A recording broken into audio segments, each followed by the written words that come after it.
మన ఆడవాళ్ళం రోజంతా కష్టపడుతూనే ఉంటాం. సో మన ఆడవాళ్ళకి యూజ్ అవుతుందని ఈ వీడియోని చేస్తున్నాను. నేనైతే సిరిశ్యామ్ల నుంచి ఈ పౌడర్స్ ని రెగ్యులర్ గా ఆర్డర్ చేసుకుంటానండి. 250 grams premium dry fruit juice powder just 100 rupees కే ఇచ్చేస్తున్నారండి. ఇందులో బాదం పప్పు, జీడిపప్పు, వాల్నట్స్, ఎండు ఖర్జూరం, పిస్తా పౌడర్స్ ఉంటాయి. ఈ పౌడర్ ని మనం 2 టైప్స్ గా యూజ్ చేసుకోవచ్చు. ఇది చిల్డ్ మిల్క్ లో 2 టేబుల్ స్పూన్ పౌడర్ వేసుకుని జ్యూస్ లో కూడా ప్రిపేర్ చేసుకోవచ్చు. నిజంగా దీని టేస్ట్ అయితే మనం బయట తాగిన డ్రై ఫ్రూట్ జ్యూస్ లానే ఉందండి. నిజంగా ఆసమ్ టేస్ట్ అసలు. ఇలా హాట్ మిల్క్ లో కూడా 2 స్పూన్స్ వేసుకుని సర్వ్ చేసుకోవచ్చు. అండ్ ఈ టేస్ట్ కూడా చాలా బాగుంది. 250 గ్రామ్స్ కొబ్బరి పౌడర్ కూడా జస్ట్ 100 రూపీస్ కే ఇచ్చేస్తున్నారు. జీడిపప్పు పౌడర్ కూడా జస్ట్ 100 రూపీస్ కే ఇచ్చేస్తున్నారు. ఈ పౌడర్ కర్రీస్ లో గ్రేవీ రావడానికి బాగా యూజ్ అవుతుంది. అండ్ టేస్ట్ కూడా చాలా బాగుంటుంది.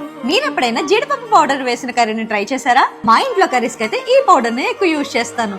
వీళ్ళ దగ్గర ఎండు ఖర్జూరం పౌడర్ 250 గ్రామ్ జస్ట్ 100 రూపీస్ మాత్రమే. నాకైతే ఈ పౌడర్స్ పర్సనల్ గా చాలా బాగా నచ్చాయి. టేస్ట్ కూడా చాలా బాగుంటుంది. సిరిశ్యామ్ల వాళ్ళ నెంబర్ ని మెన్షన్ చేశాను. సో మీరు కూడా కాల్ చేసి ఆర్డర్ చేసుకోండి.